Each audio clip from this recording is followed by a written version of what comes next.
I'm David Robinson here at Community Christian Church. Welcome to a series of discussions on people's experience with racism and prejudice. These conversations are with members of our own church, and I hope you find them very, very helpful. In this video, I sat down with Michelle and heard about her experience as a young girl, as a wife, as a mother. She's a real faithful volunteer in our church. Thanks for sitting down and having this conversation. Why don't you tell us a little bit about where you're from, where you grew up? I grew up in Edgewood, Maryland, and I am the youngest of 5 children. And we moved here years ago, but I won't tell you when because that'll tell my age, haha. Grew up in Edgewood, went to school there, through all the schools actually, from Deerfield Elementary all the way through high school. I'll be honest with you, I was the only little black child in my classroom. It's funny because when I look at pictures, we were looking at some the other day, actually, and I'm the only little black child in there. Was that all the way through or just early on? That was early on from, I'd say, elementary school until we got into middle school. So I always looked and saw that, I was the only little black child a lot of times, but it was okay because back then that didn't matter. I just wanted friends. Like for instance, my very first friend when I walked into Deerfield Elementary that first day was a little girl named Kelly. She walked right up to me and she says, "Do you want to be my friend?" And I said, "Yes." And we became friends. To this day, we still keep in touch with each other.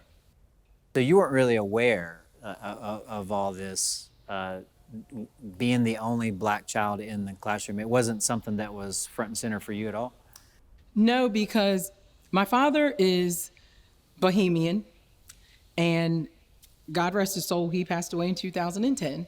But he was Bohemian. He's also mixed with a little Cuban in there from his father's side, Irish, and he's very, very fair complected. If he was standing in a room full of white people, you wouldn't know that my father was there. And my mother is darker complected, but on her side, her great-grandmother is a full-blooded Cherokee Indian. So we have a mix, and so I saw different shades, if you will, all the time in my family. So that didn't surprise me because I have white relatives, I have black relatives, I have Cuban, I have all kinds of different relatives. So that didn't surprise me when I was the only one there. It's just looking back on the pictures now, I look and go, wow, look at that. I was the only little spot in the room. And it was okay because that's what it was. But when I got into middle school, more families were moving in and you started seeing a more diverse group coming and moving in, and it started going not just black families, but there were black families, there were Chinese families, there were Mexican, lots of people. And so it just kind of meshed together and kept going. And by high school, I'd say we were 50-50. It felt normal because that's what I was used to. We were always around. My parents didn't just have black friends or black family or just white friends. It was a well-diverse mix. We had Hispanic friends. My parents, when they took you into their family as their circle, everybody was welcome. I mean, one of my best friends, Melissa, when she was 16 years old, and Melissa is Indian. She's Lumbee Indian. So we've been best friends forever too. She had her 16th birthday party at our house.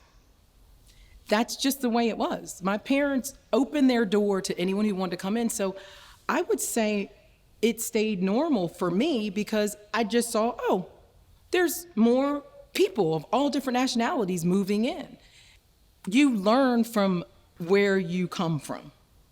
So that's what I grew up with, knowing that that's how my parents were. So how could I not be that same way and have an open door and a loving family? Now, my parents did say, anyone that's here, you're going to church on Sunday morning. So everybody knew they were getting up going to church, and that was fine because that helped a lot of them.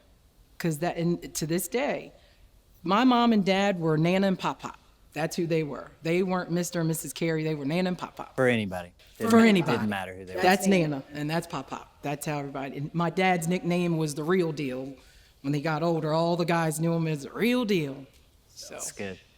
As you were growing up, did you have any experiences with prejudice or racism directed at you? Unfortunately, yes. I've had several different occasions where things like that have happened. I can tell you about work experience for one. I can remember going to an interview and after talking to a woman on the phone, and I guess she thought I was not black, because I guess she was trying to decide what nationality I was. And the reason why I say that is because when I walked in the room and I went to shake her hand, and I said, "Hi, I'm Michelle," she looked at me with this look like a deer in the headlights.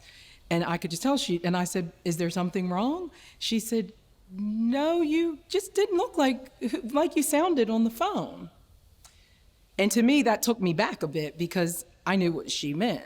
There was another incident that I don't really like to talk about, and it was the first time I was called the N-word.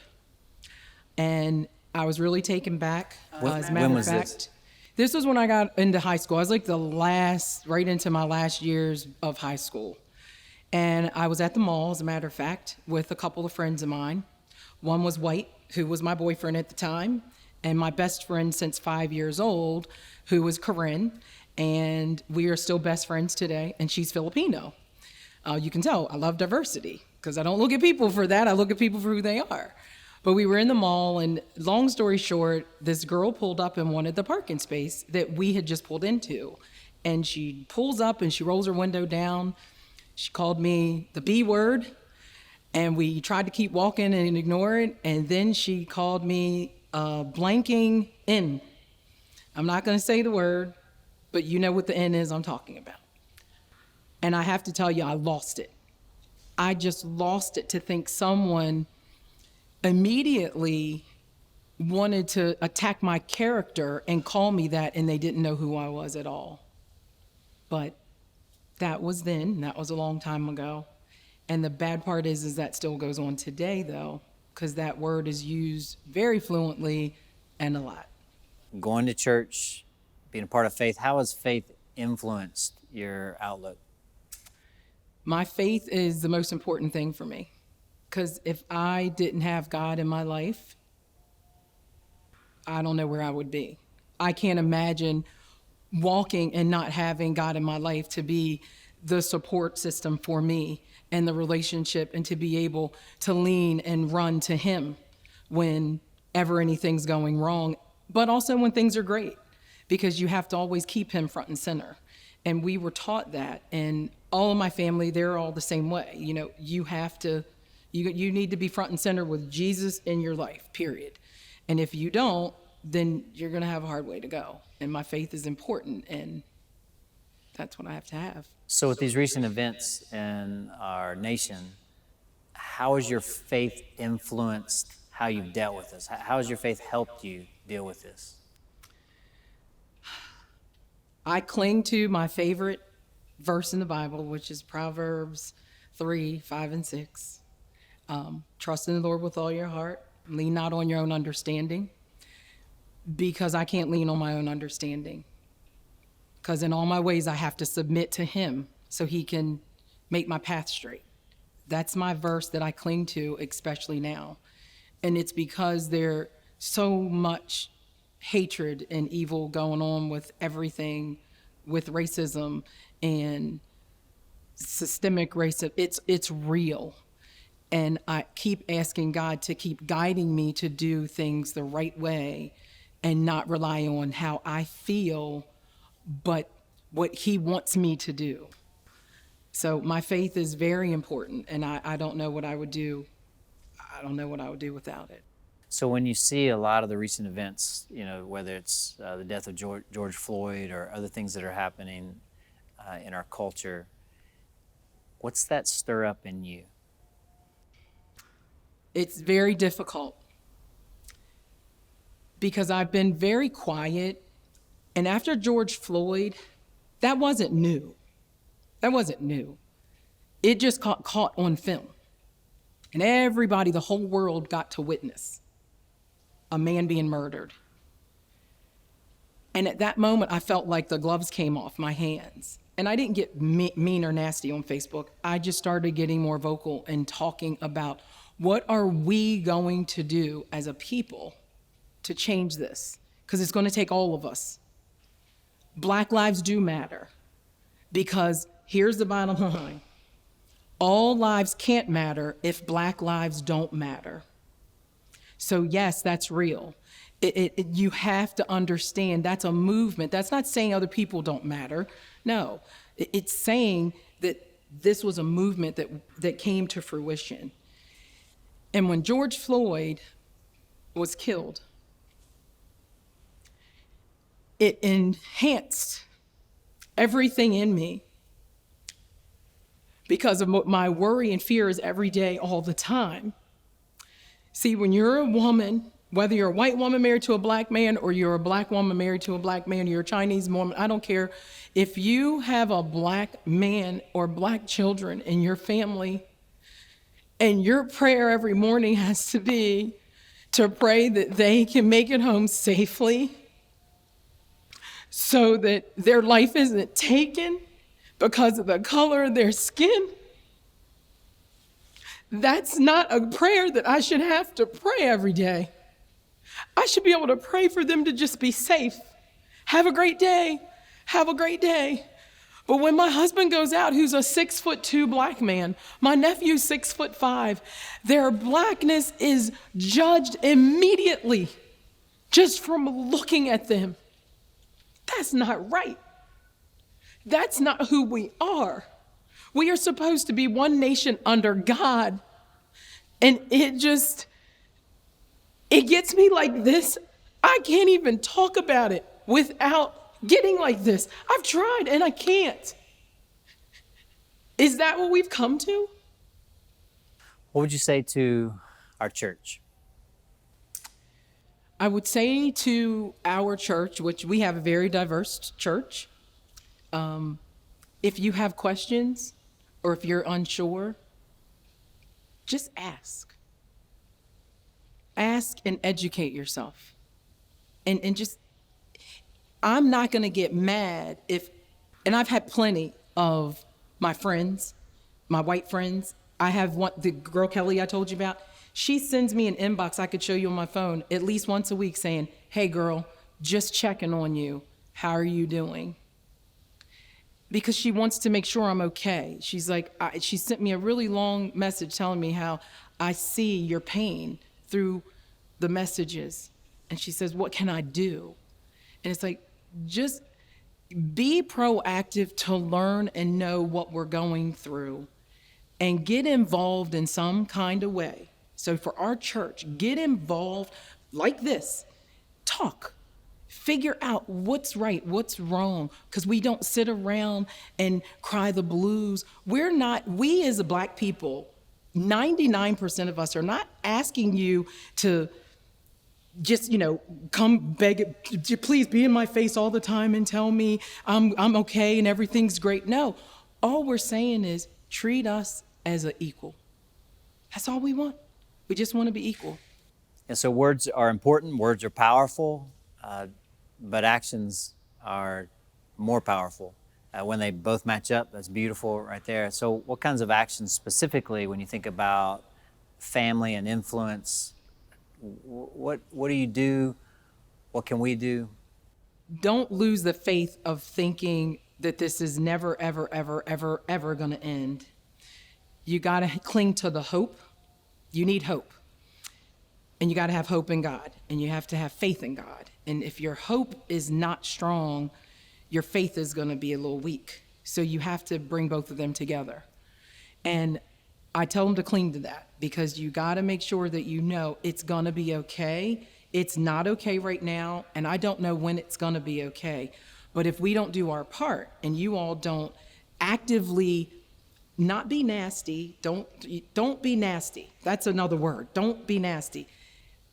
Be understanding. So if someone asks you, be receptive to their question.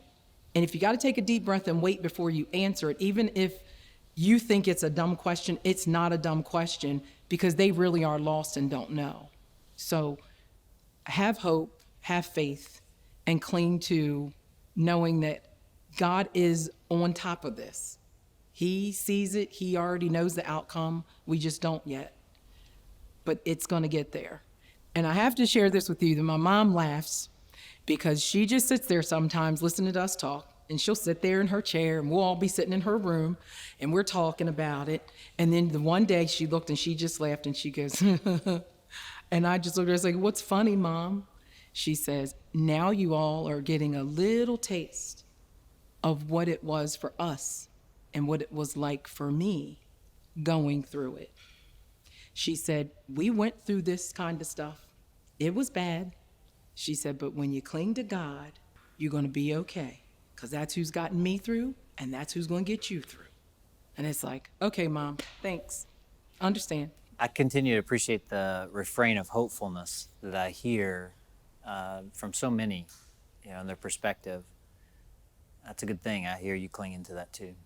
I have to, because if I let the fear take over, and I'll be honest with you, the day you called me, hope it's okay for me to talk about this, but the day that you called me, it was perfect timing, but it was God's timing, because I was in a bad way in my head, and I just kept saying, I need to call Dave, I need to talk to Dave, I need to call Dave, because I'm not feeling this. I was upset, I'd been crying for days, and I didn't call. And then that next day, I was sitting there, and I said, I really need to call Dave.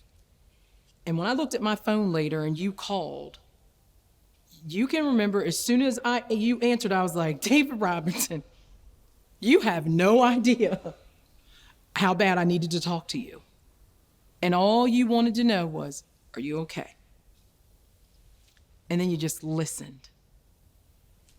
And that's where it started to get me to realize there's some hope here, because he just wants to listen. And he wants to know, what can I do? Apologizing isn't going to fix it. I'm sorry for the way things are, but I need to know, what can I do? Talk to me. And I talked to you for quite a while, and I just want to say thank you publicly for letting me cry in your ear and let it out. And that's why it led me to saying, I want to be involved in whatever CCC is going to do to try to take a stand, to take a stand and move forward with trying to help this movement, because there is a movement. This is a movement. This isn't a little thing. This is a movement that's going to keep moving. And I just want us to do our part, and I want to be a part of that, because I want to be a positive influence. I don't want to be a negative. I want to educate and help people as well. So, Well, thanks for being a part of this. thank you for having me. Thanks so much for watching. To see more of these discussions or to find out more information about Community Christian Church, you can check out the CCC website, or you can connect with us on social media.